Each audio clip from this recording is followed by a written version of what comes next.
뉴스에 시작합니다. 김윤수입니다. 펄펄 끓는 하루였습니다. 전국 대부분 지역에 폭염 경보가 내려졌습니다. 오늘 서울의 아침 최저 기온은 무려 26도였습니다. 아침부터 푹푹 찌는 무더위가 찾아온 겁니다. 찜통더위, 열대야는 지금부터 시작입니다. 당장 때이른 7월 폭염도 문제인데 다음 달엔 지금보다 더 더울 거라고 하니 도무지 믿을 수가 없습니다. 우선 뜨거웠던 오늘 하루, 송정현 기자가 화면에 담았습니다. 오늘 서울을 포함한 전국 대부분 지역에 폭염경보가 발효됐습니다. 오늘 지역별 낮 최고 기온은 서울 33.3도, 대구와 강릉, 청주 등은 35도를 넘었습니다. 경기 여주는 38.7도까지 올랐습니다. 일어나면 아이랑 움직이다 보면 너무 덥고 아이 밥 먹일 때, 밥 차릴 때 이럴 때 너무 더워서. 오후 4시 서울 한강공원 인근의 바닥 온도를 재봤습니다. 50도가 넘습니다.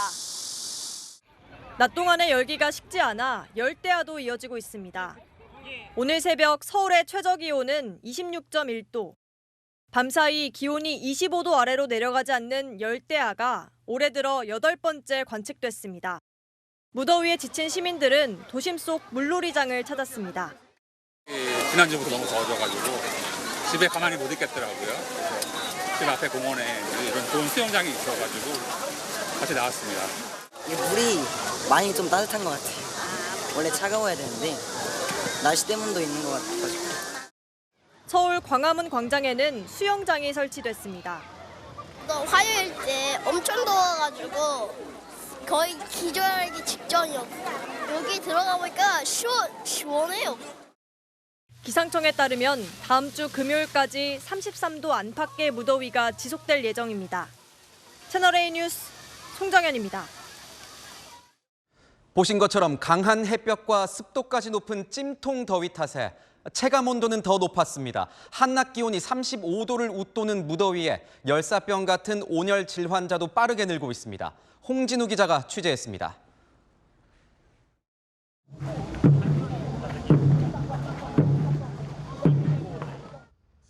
뜨거운 햇볕 아래 경복궁에서 수문장 교대 의식이 열립니다. 온몸을 감싼 여러 겹의 전통 복장에 모자를 갖춰 입고 장비까지 들었습니다. 그늘 한 점 없는 떼약볕 아래 있다 보면 온몸이 비오듯 땀에 젖는 게 일상입니다. 땀을 많이 흘리시는 분들은 진짜 온몸이 다 젖을 정도로 머리부터 발끝까지 힘들기도 한데 관람객분들이 좋아하셔서 그것만으로도 저희는 보람찹니다. 아스팔트와 자동차 열기로 가득한 백화점 주차장. 주차 자리를 안내하는 근무자 자리엔 그늘막과 냉풍기까지 등장했습니다. 수시로 냉수를 마시며 더위를 달래봅니다. 도심 속 거리도 펄펄 끓어올랐습니다. 햇빛을 막아주는 양산과 부채, 휴대용 선풍기는 이제 필수가 됐습니다. 근데 옷 다 젖었죠. 물을 항상 물 들고 다니고 선풍기 없으면 못 다녀요. 양산하고. 위력을 더해가는 폭염에 열사병과 탈진 같은 온열 질환도 비상입니다. 지난 23일만 해도 온열 질환자는 4명에 그쳤지만 폭염특보가 발효된 26일 이후 사흘간 발생한 온열 질환자는 178명에 달합니다. 방역당국은 가급적 야외 활동을 자제하는 게 좋지만 꼭 해야 한다면 챙이 넓은 모자나 밝고 헐렁한 옷을 착용할 것을 조언합니다. 특히 가장 더운 시간인 낮 12시부터 오후 5시까지는 활동을 자제할 것을 당부했습니다. 채널A 뉴스 홍진우입니다. 주말이자 본격 휴가철을 맞아 피서를 떠나는 분들이 많습니다. 인천공항 출국장은 하루 종일 북적였고 고속도로는 차량들이 몰리면서 꽉 막혔습니다. 신선미 기자입니다. 항공사 발권 창구마다 수속을 하려는 긴 줄이 늘어섰습니다.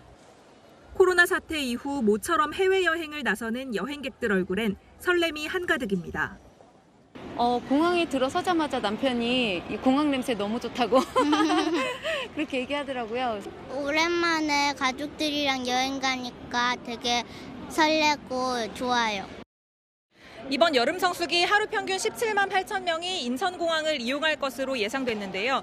지난해보다 3배 가까이 늘어난 수치입니다.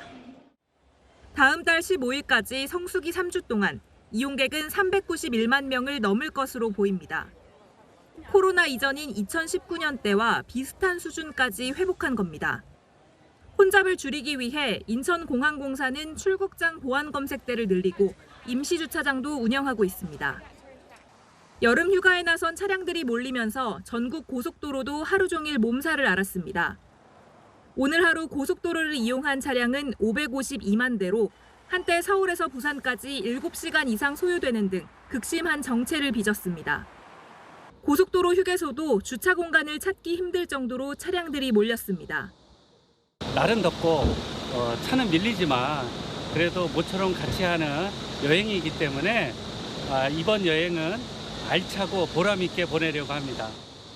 휴가철이 절정에 달하는 다음 달 15일까지 전국에서 1억 121만 명이 이동할 것으로 예측되면서 정부는 버스와 열차, 항공기 운행 횟수를 늘리는 등 특별교통 대책을 시행 중입니다. 채널A 뉴스 신선미입니다. 윤석열 대통령이 다음 달 18일 미국에서 열리는 한미일 정상회의에 참석합니다. 바이든 대통령은 미국 대통령 별장인 캠프 데이비드로 한일 정상을 초청했는데 회담 장소가 주는 의미부터가 남다릅니다. 김민지 기자가 보도합니다. 윤석열 대통령과 조 바이든 미국 대통령, 기시다 후미오 일본 총리가 다음 달 18일 미국 대통령 별장인 캠프 데이비드에서 정상회의를 개최합니다. 바이든 미 대통령이 외국 정상을 캠프 데이비드로 초청한 건 이번이 처음입니다. 캠프 데이비드는 워싱턴 DC에서 약 100km 떨어져 있는데 집무실과 회의실을 비롯해 산책로, 골프장, 수영장 등 휴양시설과 외빈용 숙소를 갖췄습니다. 대통령실 관계자는 바이든 미 대통령이 워싱턴에 있을 때보다 훨씬 더 회담에 집중할 수 있는 환경이 될 것이라고 설명했습니다. 캠프 데이비드는 단순한 휴양지가 아니라 굵직한 역사적 합의가 도출된 상징적 장소입니다. 제2차 세계대전 종식을 논의하고 이스라엘과 이집트의 평화협정을 체결한 곳도 바로 캠프 데이비드입니다. 버락 오바마 전 대통령은 2012년 주요 8개국 정상회의를 이곳에서 열기도 했습니다. 우리나라에서는 지난 2008년 이명박 전 대통령이 최초로 이곳에서 조지 부시 당시 대통령과 정상회담을 가졌습니다. 이 전 대통령이 부시 대통령을 태우고 골프 카트를 모는 장면이 화제가 되기도 했습니다. 이번 정상회의는 형식이나 주제에 구애받지 않는 리트리트 형식으로 진행될 전망입니다. 이도훈 대통령실 대변인은 북핵 공조와 경제 안보, 주요 지역 및 글로벌 문제 협력 방안을 심도 있게 협의할 예정이라고 밝혔습니다. 채널A 뉴스 김민지입니다. 이렇게 밀착하는 한국, 미국, 일본에 맞서 북한, 중국, 러시아 또한 대내외의 결속을 과시하고 있습니다. 시진핑 중국 국가주석은 김정은 위원장에게 친서를 보내 북중이 혈맹 사이란 걸 다시 한번 강조했습니다. 보도에 전혜정 기자입니다. 리홍중 중국 전국인민대표대회 상무위원회 부위원장을 반갑게 끌어안는 김정은 북한 국무위원장. 중국 당정대표단이 북한이 주장하는 전승절, 즉 정전협정 70주년을 맞아 북한을 찾은 가운데 김 위원장은 열병식 다음 날인 어제 대표단을 접견하고 연회도 열었습니다. 리 부위원장은 시진핑 중국 국가주석의 친서도 전달했습니다. 시 주석은 70년 전 한미 원조, 즉 미국에 맞서 북한을 도와 승리를 거뒀음을 강조하며 북중이 피로써 전우회를 맺었다고 밝혔습니다. 김 위원장은 혁명전쟁을 피로써 도와주고 변함없이 지지성원해주는 중국에 감사드린다면서 북중 관계가 더 발전되길 희망한다고 화답했습니다. 중국인민지원군 장병들의 전투적 위훈과 역사적 공헌을 우리 인민은 영원히 기억하고 찬양할 것이라고. 노동신문은 동지적 협조를 높은 단계로 발전시키려는 두 나라의 입장이 재확인됐다고 평가했습니다. 특히 김 위원장과 리 부위원장 일행이 중국 인민지원군 열사묘역을 차례로 방문하는 등 항미 원조를 강조하며 연대 행보를 드러내기도 했습니다. 항미 원조 보가 위국이 기치 높이 조선 전선의 용약 달려나와 도움피를 바친 중국인민지원군 열사들에게 경례를 드리며 김 위원장은 이에 앞서 방북한 세르게이 쇼이구 러시아 국방장관과도 만난 가운데 이번 전승절 70주년 행사가 북중러 간 결속을 다지는 계기가 됐다는 분석이 나옵니다. 채널A 뉴스 전혜정입니다. 어제 민주당 이재명 대표와 이낙연 전 대표가 만났습니다. 두 사람은 막걸리를 마시며 한 목소리로 총선 승리를 다짐하긴 했지만 단합이냐 혁신이냐를 두고 시각차를 드러냈습니다. 여당은 소문난 잔치에 먹을 것 없다면서 평가절하했습니다. 우현기 기자입니다. 이재명 민주당 대표와 이낙연 전 대표가 어젯밤 서울 종로구의 한 음식점에서 만나 2시간가량 만찬 회동을 했습니다. 이낙연 전 대표가 미국에서 귀국한 지 한 달여 만입니다. 회동 후 민주당은 윤석열 정부의 폭주를 막기 위해 민주당이 총선에서 승리해야 한다는 데 의견이 일치했다고 밝혔습니다. 하지만 당 운영 방안을 두고 두 사람은 시각차를 드러냈습니다. 당권을 쥔 이 대표는 총선 승리를 위해 당의 단합이 중요하다며 단합을 강조했습니다. 반면 이 전 대표는 혁신을 통해 단합하고 국민의 신뢰를 다시 얻어야 한다며 혁신을 앞세웠습니다. 또 당내 분열의 언어를 즉시 중단시켜야 한다며 이 대표의 강성 지지층을 겨냥한 듯한 발언을 내놓았습니다. 국민의힘은 양측의 입장차만 확인한 회동이었다며 소문난 잔치에 먹을 게 없다고 비판했습니다. 현 당대표와 전 당대표 모두 민주당의 현 주소를 전혀 자각하지 못하고 남 탓만 하는 것을 보니 둘 중 민주당을 혁신할 사람은 없어 보입니다. 민주당은 여당 전현직 대표나 신경 쓰라며 맞받았습니다. 전 당대표 같은 경우에는 수혜가 있는데 골프를 쳐서 징계를 받았고요. 그리고 현 당대표 같은 경우에는 지금 용산 그늘에 가려져서 존재감도 없을 뿐더러 그러면서 민주당 전현직 대표가 뜻을 보고자 국민의힘이 위기감을 느낀 것이라고 꼬집었습니다. 채널A 뉴스 우현기입니다.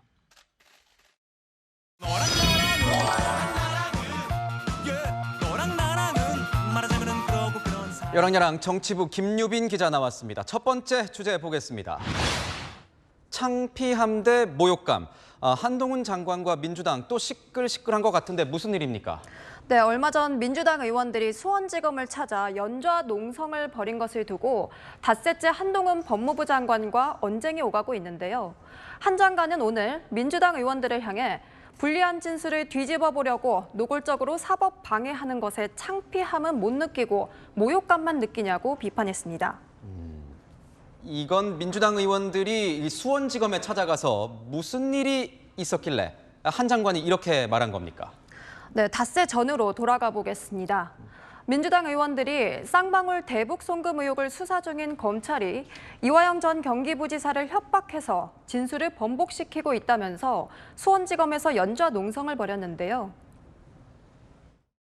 무지막지한 해유와 협박을 시도하고 있다는 증언과 정황은 넘치고도 남습니다.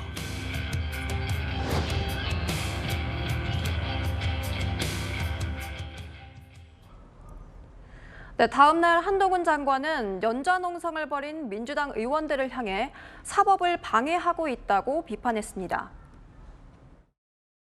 검찰청에 몰려가서 들어눕고 가족 접촉하고 면회에서 진술 번복하라고 압박하고 이건 권력을 악용한 최악의 사법 방해이자 스토킹에 가까운 행태라고 생각합니다. 한 장관이 많은 표현을 했는데 그중에서 뭐가 문제가 된 겁니까? 네, 바로 들어눕고라는 표현입니다. 민주당 의원들은 이 표현이 모욕적이라고 반발했는데요. 들어눕는 사람이 없거든요. 굉장히 과장됐을 뿐만 아니라 국회의원들에 대해서는 모욕적 표현이죠. 네, 한 장관은 우리 사법 시스템이야말로 민주당의 사법 방해로 인해 모욕당하고 있다고 반박했습니다. 자칫 말꼬리 물기처럼 보이기 때문에 국민 피로감이 높아질 수 있으니 양측 모두 자제해야 할 것 같습니다. 다음 주제 보겠습니다. 코인 땡땡 발 빼기. 코인 전국에서 발을 뺀다는 말입니까? 아닙니다. 코인 제소에서 발을 뺀다는 건데요. 국회 윤리자문위원회가 열흘 전 11명의 국회의원들의 가상자산 보유 액수와 일부 의원들의 거래 내역을 공개했었죠. 국민의힘은 민주당 김홍걸 의원이 아버지 김대중 전 대통령의 형사 보상금을 코인 매입금으로 썼다면서 이렇게 비꼬았는데요.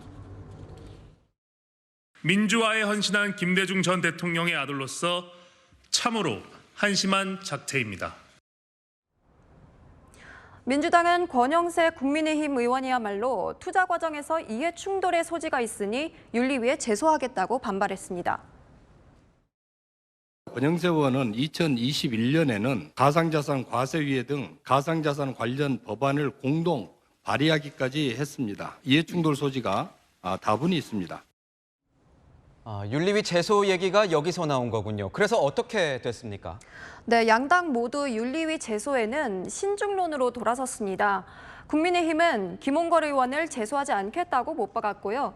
민주당도 권영세 의원 제소 여부를 판단하려면 시간이 필요하다고 말을 바꿨습니다. 왜 갑자기 태도가 바뀐 겁니까? 네, 국민의힘은 무슨 일이 있을 때마다 정치권이 윤리위에 제소하는 건 바람직하지 않다는 입장이고요. 민주당은 권영세 의원이 코인 거래 내역을 공개하지 않아서 사실관계 확인이 안 되기 때문이라고 설명했습니다.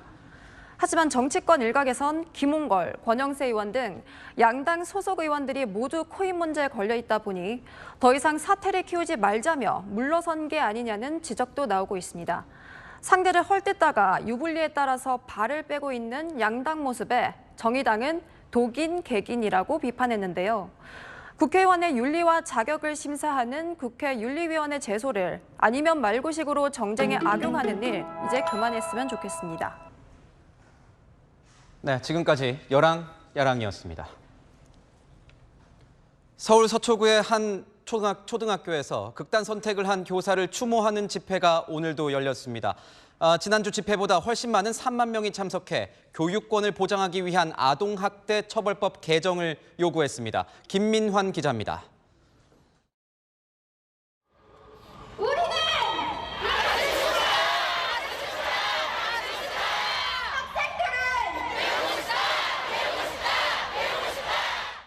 서초구 초등학교 교사의 죽음을 애도하고 공교육 정상화를 요구하는 목소리가 다시 거리에 울려 퍼졌습니다.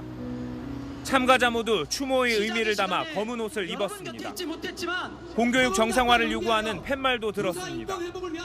당초 이번 집회엔 1만 명이 모일 것으로 예상됐지만 주최 측 추산 3만 명 넘는 전현직 예비교사들이 모였습니다. 전국에서 모인 교사들이 거리를 가득 메웠는데요. 이들은 아동학대 처벌법 개정을 한 목소리로 촉구했습니다.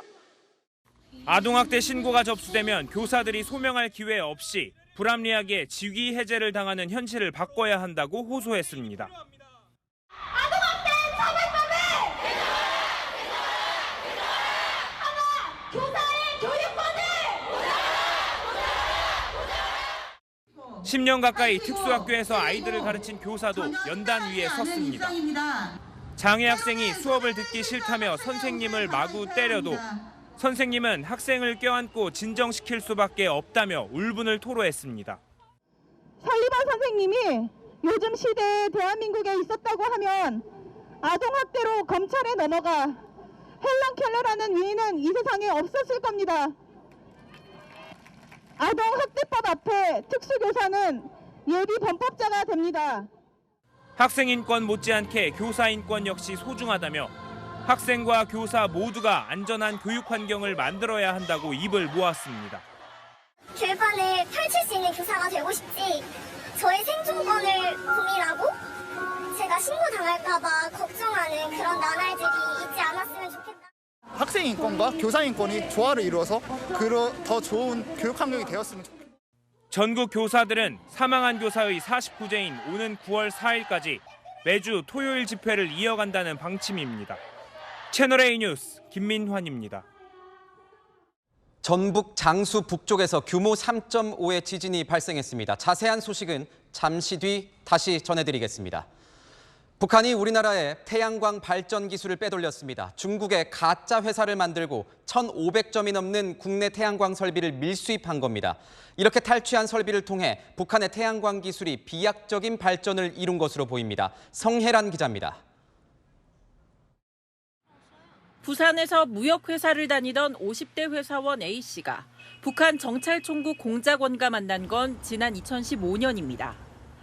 공작원은 업무차 중국을 오가던 A씨에게 의도적으로 접근한 뒤 100억 원 규모의 국내 태양광 설비를 북한으로 밀반입하자고 제안했습니다. 공작원은 샘플 테스트를 통과하는 걸 조건으로 거래를 내세웠고 A씨가 건넨 태양광 설비 샘플이 북한 연구기관 테스트에서 통과한 뒤 거래는 본격적으로 시작됐습니다.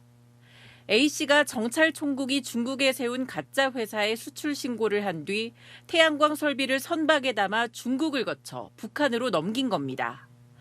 반출한 태양광 설비만 1,500개가 넘고 금액은 5천만 원대에 이릅니다. 하지만 A씨가 받은 돈은 3천만 원에 불과했고 기술과 설비를 확보한 북측은 A씨와 연락을 끊었습니다. A씨는 경찰 조사에서 북한 정찰총국 요원인 줄 몰랐다. 약속만 믿고 거래했다가 오히려 손해를 봤다고 주장한 것으로 전해졌습니다. 공교롭게도 북측은 지난 2016년 이후로 자체 태양광 기술을 개발해 태양광 에너지 이용률을 높이고 있다고 선전하고 있습니다. 도시의 공간 면적을 효과적으로 이용하면서도 효율성을 최대로 높일 수 있는 분산형 태양빛 발전 체계를 새롭게 연구 도입해서 많은 신뢰를 얻고 있습니다. 사건을 넘겨받은 검찰은 추가 수사 뒤 A씨를 국가보안법 위반 혐의로 재판에 넘길 계획입니다. 채널A 뉴스 성혜란입니다. 현직 판사가 평일 대낮 근무 시간에 성매매를 했다가 경찰에 적발됐습니다. 서울로 출장 온 길에 조건 만남 앱으로 여성을 만나 성관계를 맺었습니다. 이혜주 기자입니다. 서울 강남의 한 호텔. 지난달 22일 오후 4시쯤 지방법원 현직 판사 A씨는 한 여성과 함께 이 호텔로 들어갔습니다.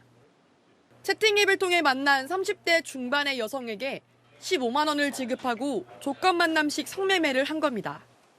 이런 사실은 인근에서 성매매 관련 잠복 수사를 하던 경찰이 호텔을 급습하면서 드러났습니다. 판사는 자리를 떠난 뒤였지만 현장에서 여성을 붙잡아 조사하는 과정에서 판사의 신원이 드러난 겁니다. 경찰이 조사 나오거나 이런 건 없었어요? 그때는 이틀이 있었어요. 성매매 단속 하루 앞까지. 사건 당일은 서울에서 있었던 나흘간의 법관 연수 마지막 날. 교육을 마치고 근무지로 복귀해야 할 시간에 성매매를 한 겁니다. 해당 판사는 지난해까지 성범죄 사건 재판에도 참여한 적 있습니다. 최근까지 형사단독 업무를 맡아오던 중 성매매 사건이 적발된 뒤 업무 배제됐습니다. 해당 판사가 소속된 법원은 대법원이 별도로 사실관계를 파악해 징계 작업에 착수할 것이라고 밝혔습니다. 경찰은 지난 24일 해당 판사에게 성매매 처벌법 위반 혐의를 적용해 검찰에 넘겼습니다.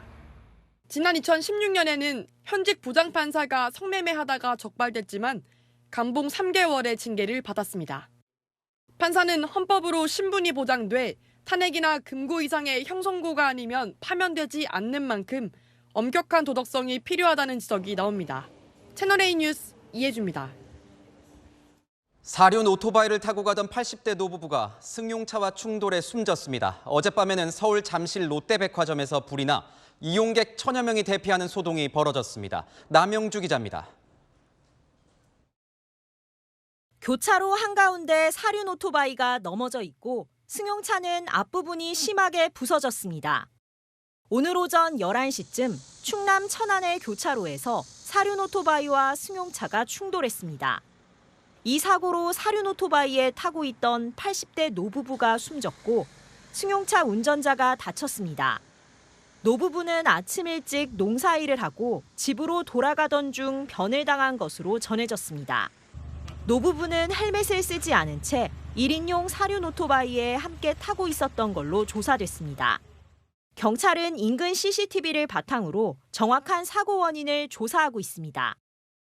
파란색 1톤 화물차가 두 화물차 사이에 종이장처럼 구겨져 끼어 있고 그 너머엔 또 다른 화물차가 옆으로 누워 있습니다. 일부 차량 안에는 아직 빠져나오지 못한 운전자도 보입니다. 어제 오후 6시쯤 경기도 이천시 중부고속도로에서 11중 추돌 사고가 났습니다. 대전 방향으로 달리던 3.5톤 화물차가 앞서가던 소형 트럭을 들이받으면서 차량 11대가 연쇄 추돌한 겁니다. 이 사고로 1명이 숨지고 15명이 다쳤습니다. 경찰은 정확한 사고 경위를 조사하고 있습니다.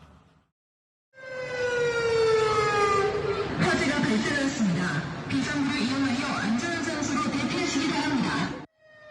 뿌연 연기와 함께 사이렌 소리가 울려 퍼집니다. 시민들이 황급히 출구로 이동합니다. 어젯밤 8시쯤 서울 송파구 롯데백화점에서 불이 나 백화점 손님과 롯데월드 이용객 등 1000여 명이 급히 대피했습니다. 소방당국은 백화점 1층 매장 외부 진열대에서 불이 시작된 것으로 보고 정확한 화재 원인을 파악하고 있습니다. 채널A 뉴스 남영주입니다. 미국 정부가 대만에 4,400억 원 규모의 군사 장비를 지원하기로 했습니다. 미군이 이렇게 군사용 무기를 대만에 직접 지원하는 건 처음입니다. 대만 무력 통일을 외치고 있는 중국의 강한 반발이 예상됩니다. 워싱턴 이윤후 특파원입니다. 미국이 대만에 우리 돈 4,400억 원 규모의 군사 지원책을 발표했습니다. 백악관은 방위 무기와 물품, 미 국방부의 교육과 훈련 등을 제공할 것이라고 밝혔습니다. 지원 내용 중 가장 중요한 무기 목록은 구체적으로 밝혀지지 않았지만 일부 외신은 무인 공격기 MQ-9 리퍼드론 등을 거론하기도 했습니다. 그동안 미국은 외국의 무기 구매 프로그램을 경유해 간접적으로 대만을 지원한 적은 있지만 미국 군수물자를 직접 지원하는 것은 이번이 처음입니다. 대만에 무기가 도착하는 속도가 훨씬 앞당겨지는 겁니다. 중국이 하나의 중국 원칙을 고수하는 가운데 대만 침공 우려가 점점 커지자 미국으로서 한 단계 높은 수준의 군사 원조를 단행할 수밖에 없다는 분석이 나옵니다.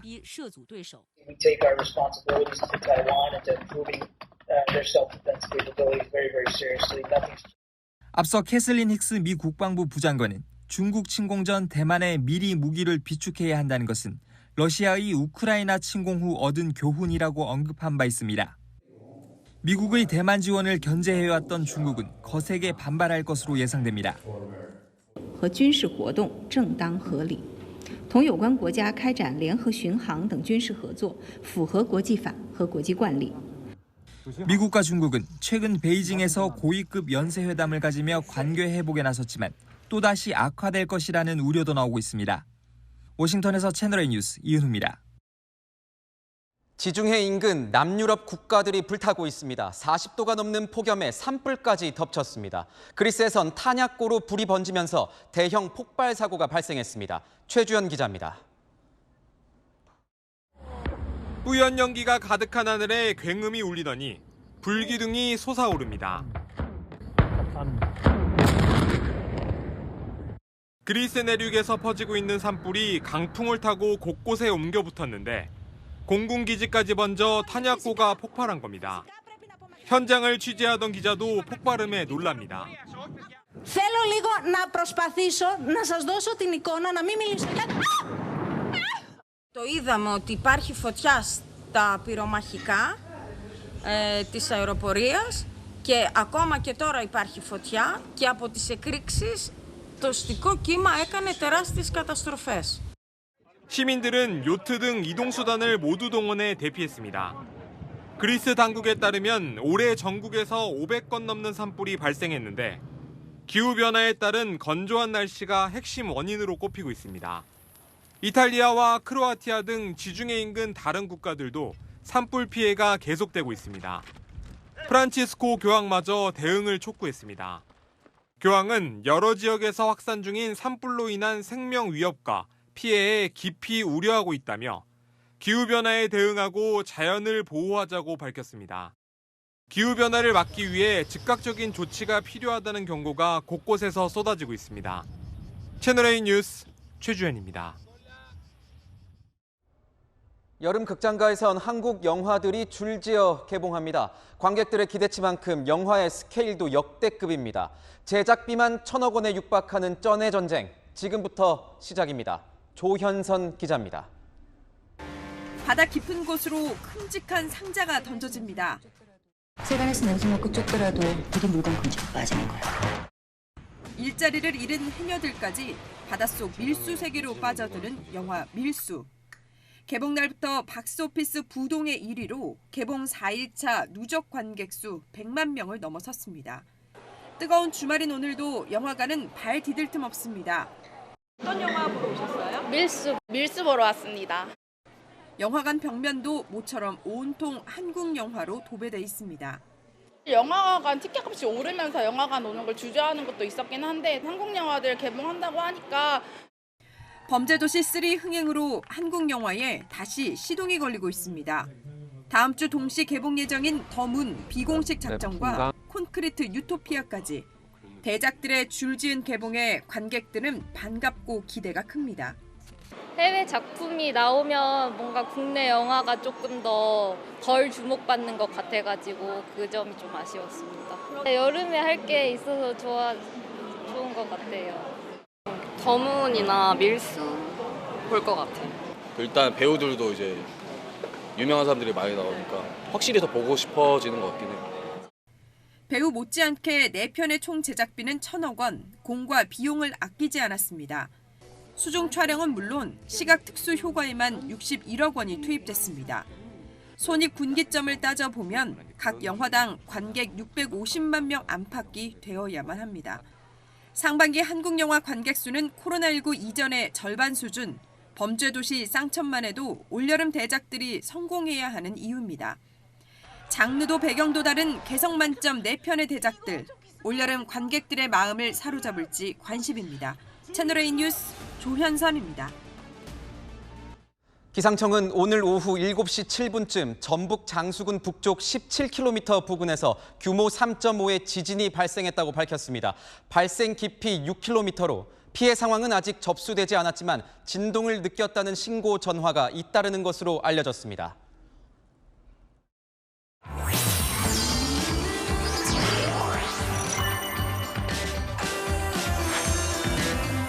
오늘 오픈 인터뷰는 세계 최정상 암벽 여제 김자인 선수 모셨습니다. 어서 오십시오. 네, 안녕하세요. 네, 안녕하세요.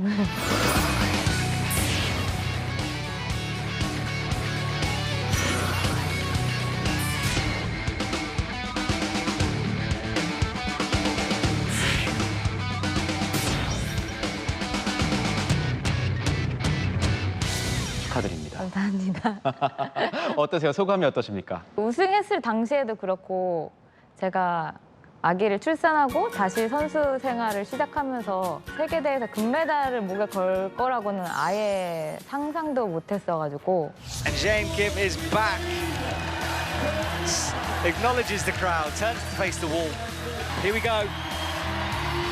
And she sticks it with ease. 37 at the moment, that will definitely be upgraded out. She's in the top spot. And she wants now to go for the top, but she's missed the bottom hold. She's pumped, she's gone. Takes an enormous swing. Oh yes, her heart beats there. That was a big one. 남편 오영환 의원의 반응은 어땠습니까? 중계 보면서 자기 많이 울었다고 하더라고요. 클라이밍 종목에는 3개가 있는 거 아니겠습니까? 네. 리드, 스피드, 볼더링. 각자 어떻게 좀 다른가요? 일단 스피드 자체는 항상 같은 코스를 올라가는 거거든요. 또 두 선수가 경쟁을 해서 굉장히 빨리 올라가요. 세계 신기록 월드 레코드도 있어요. 볼더링은 그거는 이제 높은 벽이 아니라 한 5m 정도 되는 낮은 벽이지만은 로프 없이 이제 올라가는 거거든요. 리드는 15m 벽에 있는 하나의 코스를 6분 안에 누가 더 높은 위치까지 올라가는지로. 제가 리드 종목에서 최다 기록을 갖고 있고요. 리드 종목에서 이제 이번에 딱 30개를 채웠어요. 그 리드를 잘한다는 건 어떤 면에서 본인이 좀 리드에 특화돼 있는 것 같습니까? 저는 사실 제 등반 그 스피드 자체가 그렇게 빠르지가 않아요. 근데 사실 이제 리드 같은 경우에는 높은 벽을 오랜 시간에 오르는 거기 때문에 그런 지구력이나 근지구력이 제가 좀 갖고 있는 장점이 아닐까, 네, 그렇게 생각합니다.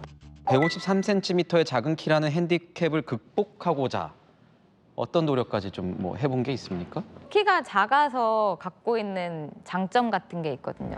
뭐 예를 들어서 유연성이라든지 그리고 좁은 구간에서 이제 몸을 더 이제 잘 쓰죠.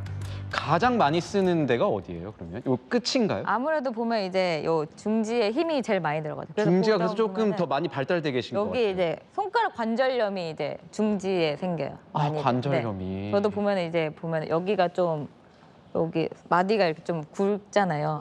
손톱도 많이 빠지죠. 손톱이요? 손톱은 근데 저는 그래도 아직까지는 좀 살아 있는데 대신에 이제 지문이 많이 닳죠. 지문이 닳는다고요? 지문이 없어요. 이게 지문이 없어졌다가 생겼다가 하거든요. 근데 여기 보면은 이게 여기가 빨갛잖아요. 손에 있는 스킨이 이제 홀드 마찰에 이제 많이 갈리기 때문에. 갈리니까. 네. 그래서 그 이야. 공항에 네. 지문 그 입국 심사 하잖아요. 저는 어떻게 됩니까? 아예 애초에 그 자동 그 출입국 심사에 가질 않아요. 어차피 안 되니까. 아니, 어차피 안 되는 걸 네, 아니까. 김자인 선수가 꼽는 어떤 클라이밍의 매력이 있습니까? 클라이밍 할 때 그 몰입을 하는 느낌 자체가 너무 좋은 것 같아요. 다른 생각이나 뭐 잡념이나 그런 게 없어지고 거기 내가 매달려 있는 그 순간에만 딱 집중을 하게 되거든요. 그 느낌이 너무 좋은 것 같아요. 그렇다면 제가 김자인 선수와 함께 김자인 선수 훈련하는 곳으로 가봐도 될까요? 아, 좋습니다. 네. 가보시죠. 네. 챔피언, 황제의 발은 어떻게 생겼는지 좀 한번 볼 수 있나요?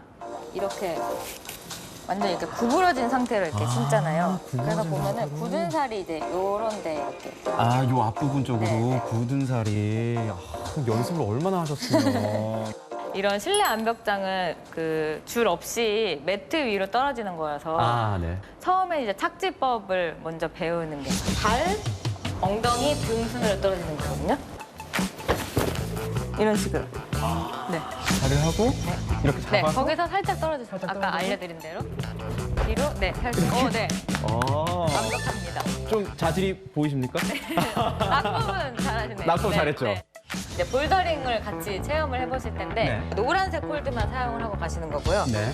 이런 식으로 또 발 이동해주고 손, 발 이동해서 탑 홀드에 손을 모으시면 이제 완등으로 되는 거죠. 손 두 개 잡고. 자, 발 가고. 그다음에 발. 발. 그다음에 여기를 잡고 네. 손 여기까지 가서. 네. 맞아요. 한 다음에 네. 손, 두 손. 이렇게 두 손 모아서. 네, 완등. 밑에 조금 너무 높죠? 네, 네, 너무 그렇죠. 너무 높아요. 너무 높아요. 천천히 내려. 자. 앞을 말고 뒤로 볼래요. 완등. 2017년도에 보니까 롯데타워를 맨손으로 등반을 했어요. 555m입니다. 그때는 좀 어떤 느낌이 들었습니까? 제가 지금 거기를 봐도 좀 너무 신기해요. 어떻게 미치지 않고서 저기를 저렇게 올랐을까. 지금 규화가 있는데 다시 하라 그러면 할 수 있겠습니까? 규화가 보고 싶다면 할 수 있어요. 규화를 위해서라도.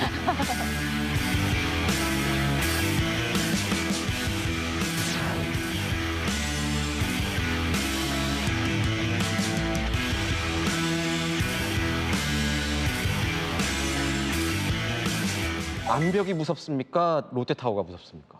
저는 근데 볼더링이 제일 무서워요. 볼더링은 어떻게 보면은 낮은 벽이니까 무섭지 않을 것 같잖아요. 근데 볼더링은 줄 없이 그냥 매트로 떨어지는 거기 때문에 저도 사실 볼더링 대회 중에 그 십자인대 파열도 있었고 볼더링을 하다가 다치는 경우가 굉장히 많거든요. 김자인 선수가 이렇게 뭐 지금도 현역에서 너무 잘 뛰고 있는데 은퇴를 고민한 적도 있습니까? 2020년 도쿄 올림픽을 마지막 목표로 선수 생활을 계속 해왔어요. 왜냐하면 적은 나이가 아니기 때문에. 근데 이제 도쿄 올림픽이 그 출전권을 주는 그 대회 자체가 코로나로 계속 뭔가 무산이 되고 막 연기가 되고 이런 상황들이 많았었거든요. 근데 너무 신기하게 그 상황에서 정말 아예 예상치도 못했던 규화가 생긴 거예요. 도쿄올림픽은 못 나갔지만 올림픽의 무대에 다시 도전해보고 싶다. 그런 뭔가 열망이랄까? 그런 게 좀 생겼던 것 같아요. 네. 그래서 규화를 그렇게 안으시고 세 손가락, 두 손가락으로. 맞아요. 네. 규화가 정말 아기 때는 저도 운동을 하고 싶은데 집에서 이제 규화를 봐야 되니까 규화를 이제 아기띠를 이렇게 메고 턱걸이 훈련도 하고 그랬었어요. 따님한테도 이런 길을 같이 클라이밍 선수로 키울 생각 있으세요? 지금은 뭔가 선수보다는 저의 그 로망이 있거든요.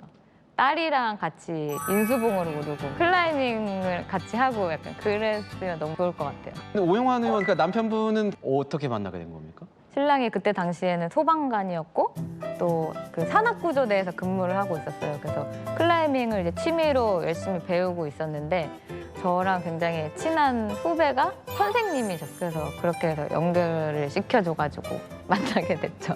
오영환 의원 같은 경우에는 다음 선거에 출마를 하지 않겠다고 불출마 선언을 일찌감치 좀 했습니다. 소방관으로 돌아가겠다고 이제 얘기를 했는데 국회의원 오영환으로서의 그런 그 신념도 저는 응원하고 또 소방관으로서의 신념도 저는 응원하고 서로 응원하면서 네, 그렇게 하고 있습니다. 앞으로 계획이 있습니까? 파리 올림픽을 목표로 제가 선수 생활을 다시 시작한 거기 때문에 감사한 마음으로 꾸준히 쭉 완주를 하는 게 지금은 선수로서의 가장 큰 목표예요.